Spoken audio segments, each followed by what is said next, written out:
I wonder what was going on in the minds of the apostles on Holy Thursday. We call it Holy Thursday, but of course they would have just been celebrating the Passover.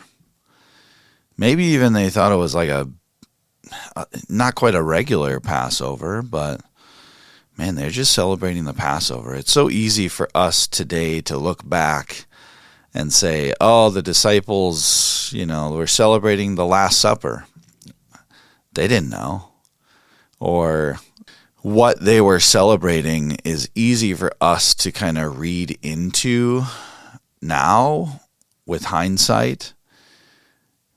But I wonder what they were feeling that day when this was all actually happening live, like in real life to them.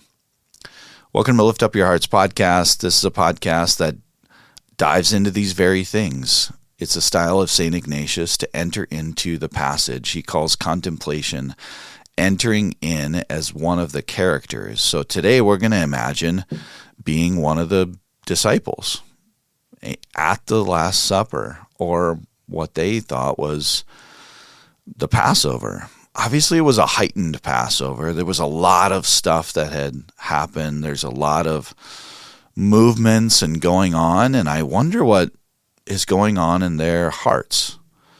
We get to enter into that with our own hearts. We get to enter in the busyness of our own lives to try to insert ourselves to glean some type of knowledge or understanding or just experience what it would have maybe been like to be one of those disciples. St. Ignatius says the first thing we do is we take the moment of an Our Father to contemplate the Father in heaven gazing upon us with love. Maybe today even we kind of contemplate the Son, Jesus, as he's washing our feet, gazing upon us with love. What does he do? Is there a moment of tenderness there? That he looks at you, his beloved son or daughter, and gazes upon you with some type of gaze of love. What does it feel like to receive that today?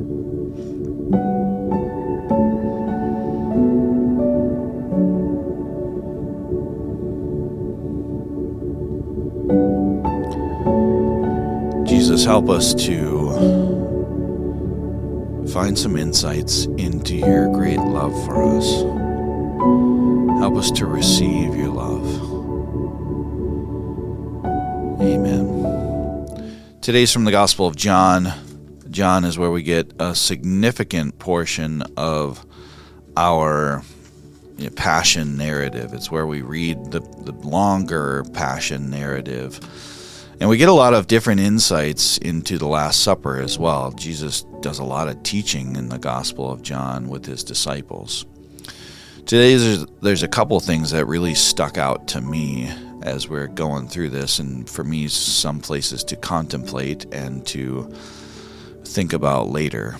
As I read this through, I encourage you to try to start to enter in as one of the disciples. Like, who are you, for one? I mean, the rest of the disciples are there's three different disciples here, indistinguishable. I would encourage you maybe not to contemplate being Judas. But there's two others, like all the other disciples who are there and don't have like a speaking part or really any narrative in this. And then there's Peter, who says to Jesus, like, don't wash my feet. I should be the one washing your feet. And Jesus, back and forth with him a little bit. But, with all the things that have happened this week, this didn't happen this week, but not that long ago, Lazarus is raised from the dead. You see it. And then you go back to Bethany to visit him. And he's alive and well.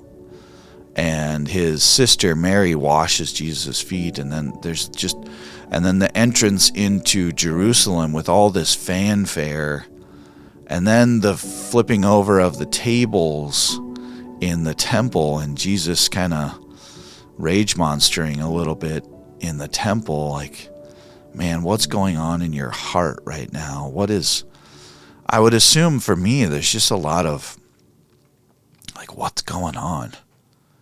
Something big is happening. But I think a lot of times when we're in the midst of it, we're just trying to survive and understand, like, what's going on? What is going on? And you're celebrating this feast with Jesus. He asked you guys to prepare the Passover and go into the town and ask this person to have the Passover at his house. And you go there and you have it at his house, this stranger. What is that interaction with? And it's just very interesting, this whole week. We call it Holy Week, but the disciples didn't have a clue they were in Holy Week. They thought it was just kind of a controversial week, like what's going on? Jesus is talking about facing his death, and maybe you heard some murmurings of the Pharisees and Sadducees plotting against him, or what's going on in the city. What's going on in your own heart as all this happens? Is there turmoil? Is there anxiety? Is there peace? What's going on as we enter in? So I encourage you to kind of just stop and contemplate as we go here. But this isn't a super long reading, but it really focuses on one portion of the Last Supper. John chapter 13, 1 through 15. Before the feast of the Passover, Jesus knew that his hour had come to pass from this world to the Father. He loved his own in the world, and he loved them to the end.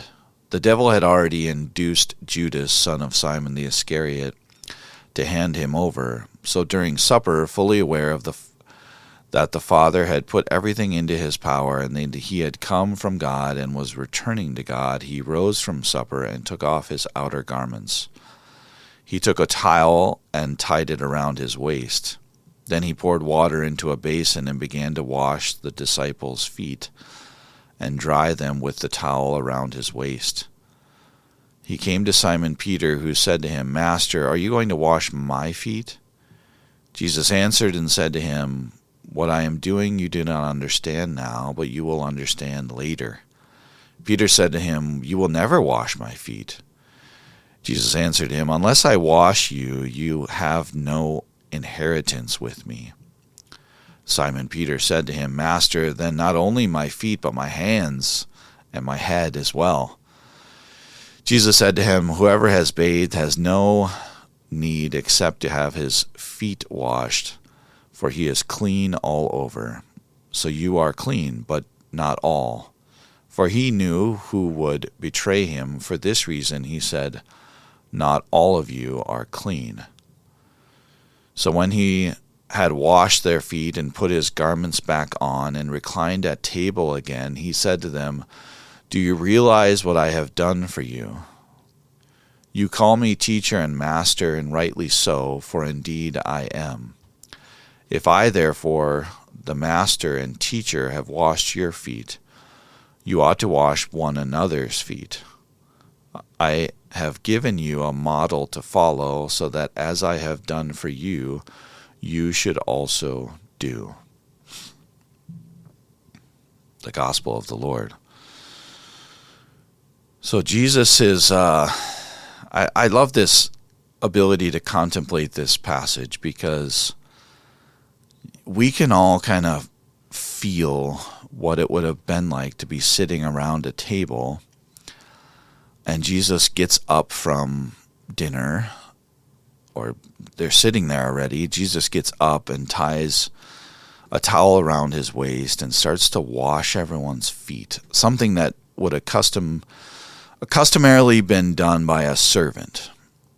And he starts to do this, and no one else seems to give any protest against it. I think with all the things that have happened this week, I'm kind of just like in shock, and I'm kind of thinking, okay, of all the things that have happened this week, maybe this isn't the craziest one. And also, it's just kind of it's so intimate and tender, actually. A servant washes your feet, you're like, okay, get this over with, like, all right, just wash my feet, get it, we're done with this now. And it's just kind of a task maybe. But then Jesus does it, and it's different. He completely changes this thing from a task to some intimacy. And I can imagine it was kind of a tender moment. Maybe even as I'm even just thinking about it now, there's tears coming up in me. Just thinking as one of the disciples just sitting there, and Jesus comes over and has this tender moment and washes your feet.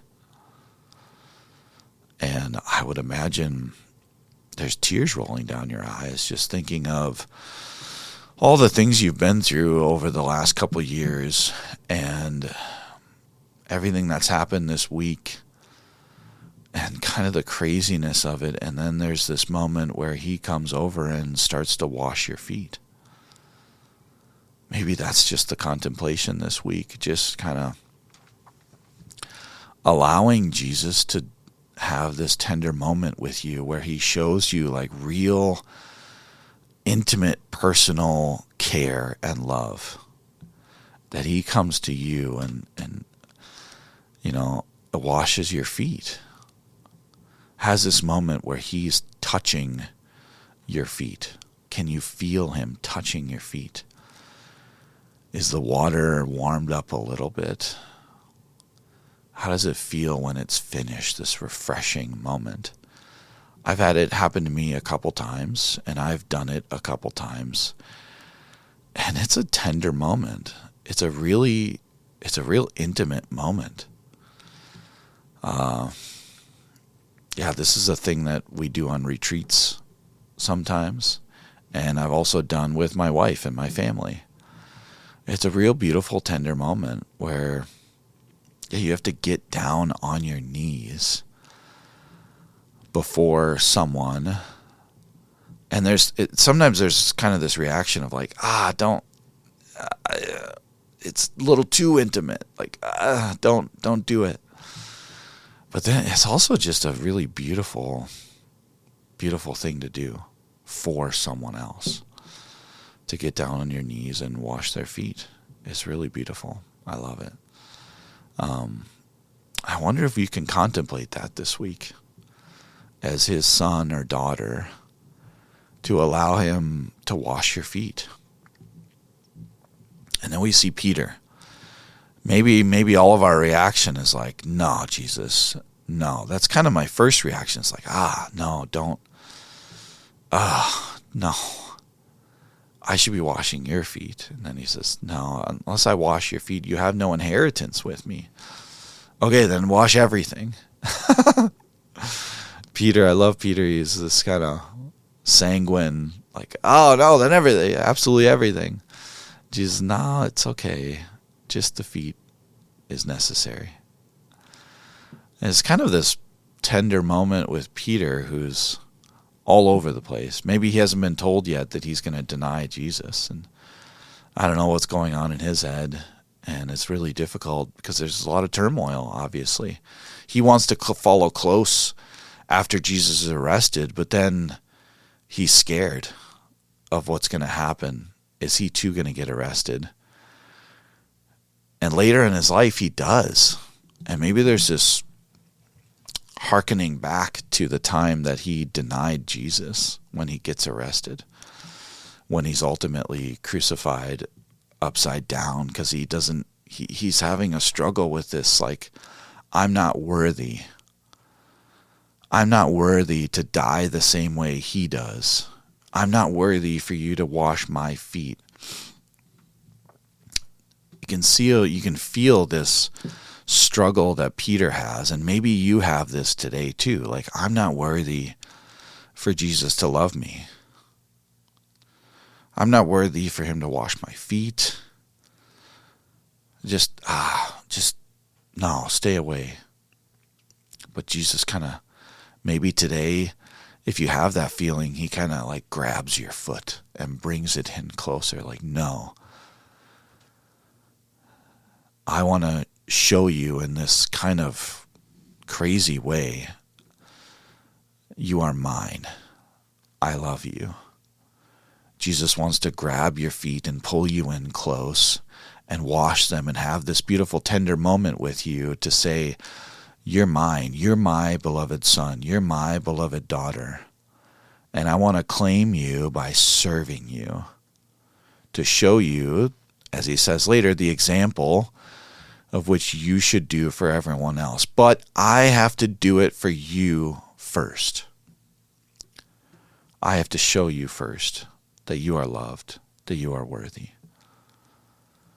And then we get this beautiful moment that I thought it was going to be the whole point of this podcast, but it's becoming secondary, where Jesus sits back down and then he says to them, and maybe he says to you, for you to contemplate today, do you realize what I have done for you? And he says, I am your teacher, and rightfully I am, but I'm showing you this example. But just to contemplate sitting back down after traveling with Jesus for all this time and all this intimacy with him, and then this crazy week that has happened, and then for him to say later, do you understand what I have done for you? And to just contemplate that for the rest of this weekend, the rest of this Triduum, the rest of this Paschal mystery. Do I fully understand what Jesus has done for me? And for me, the answer is obviously I don't think I ever will be able to. I get little glimpses of it, or I get little pieces of it, but in totality and reality, no, I don't think even close. I don't think I'll ever fully understand. And so I ask for help to understand. I don't think I'll ever understand his real sacrifice for me, or his real intimacy, or his real love for me. I don't know. I don't think I'll ever understand it. But I ask today for a glimpse of it, or pieces of it, or to understand it better and further as I go in my life. And maybe that's our prayer this week, and maybe that can be your prayer this week too. Am I worthy? And then also, do I understand what's really going on? Do I really understand the sacrifice that he made? Do I really understand the intimacy and care and love and the extent to which he will go for me?